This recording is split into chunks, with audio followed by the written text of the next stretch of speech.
এমন কোনো মানুষে বন্ধু বানাইও না যার প্রচুর বন্ধু আছে। তোমার লাগি হয়তো হে প্রধানতম বন্ধু, 1 নম্বর বন্ধু, কিন্তু তার কাছে তুমি 11 নম্বর বন্ধু। তার প্রচুর বন্ধু আছে। হে তোমারে মাঝে মধ্যে সময় দিব, তোমারে ব্যবহার করবো। হে যারা লগে বন্ধুত্ব করছে এরা হয়তো অনেক টাকা আলা, এরা সমাজের এলিট লেভেলর, আর তুমি হয়তো একটু নিচু লেভেলর, যার কারণে তুমি তারে প্রধান বন্ধু ভাবিয়া মনের মাঝে কষ্ট পাইবাই, আর হে তার ক্লাসে ফেলাইয়া রাখি দিবে। তুমি লাফাইবাই, কিন্তু তার কাছ থেকে কোনো ফায়দা হাসিল করতে পারতে নাই, বরং হে উল্টা তোমারে ব্যবহার করার চেষ্টা করবে। এই জন্য বন্ধু নির্বাচনের ক্ষেত্রে তুমি খুব খেয়াল করিয়া, খুব বাঁচিয়া, খুব বিবেচনা করিয়া বন্ধু নির্বাচন করতে যায়।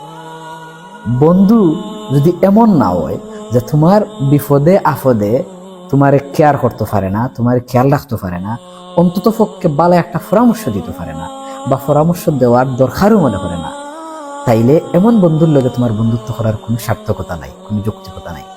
সুতরাং বন্ধু নির্বাচনের ক্ষেত্রে খুব বেশি খেয়াল রাখতে হইব যে আমি বিপদে পড়লে আমারে খেয়াল করে, আমার লগে সম্পর্ক রাখে, আমার কথা শুনে, আমার বিপদে খান্দাত আয়, বা তার বিপদে আমি খান্দাত যাইতাম পারি, তার সব কথা আমার লগে শেয়ার করে, আমারও অনেক কথা তার লগে শেয়ার করতাম পারি। গোপন কিছু কথা থাকে জীবনে, সবগুলা সবর লগে শেয়ার করা যায় না, এই সমস্ত কথা তার লগে শেয়ার করা যায়। ওলা কিছু বন্ধু জীবনে নির্বাচন করতে হইব। বন্ধু নির্বাচনের ক্ষেত্রে ওসব বিষয়ে মাথায় রাখতে হইব।